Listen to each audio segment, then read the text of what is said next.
Joining me is Jack Kelley. Now, he is a foreign correspondent, war correspondent, and just came back from Israel. He has some information about these attacks. Jack, what can you tell us happened first in New York?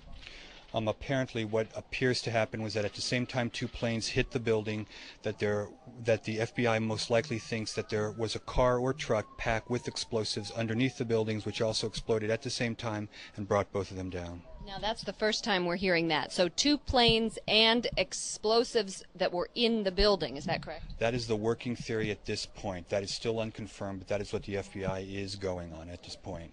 Now, here in Washington, can you tell us what happened with this jet? We believe it's an American Airlines jet that was going from Dulles International Airport to Los Angeles. Can you tell us about that?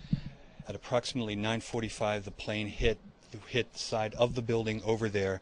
There are confirmed deaths at this point.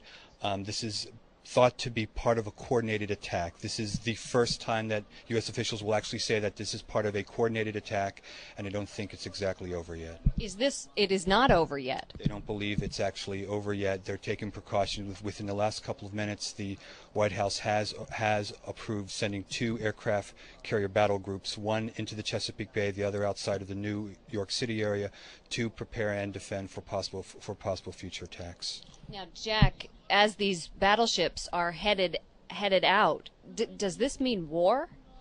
Lawrence Eagleburger, the former Secretary of State, just told us that this is a declaration of war as far as he is concerned. He said this is the biggest attack against the U.S. since Pearl Harbor more than 60 years ago. Osama bin Laden appears to be the #1 suspect at this point, though nobody will go on the record and say this. Only Osama bin Laden has the sophistication to carry off a multiple coordinated attack.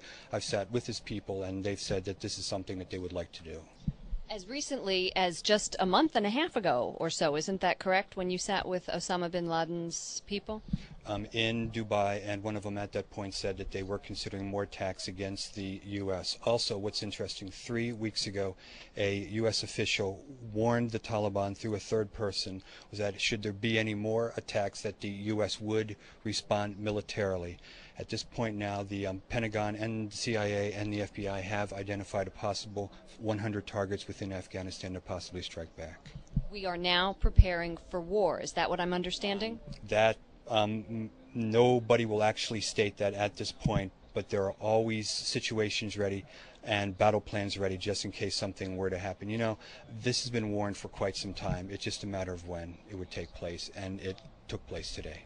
Jack Kelley, foreign correspondent for USA Today, who has covered several wars and has just returned from Israel, where there was a car bombing. He is reporting that the #1 suspect is Osama bin Laden.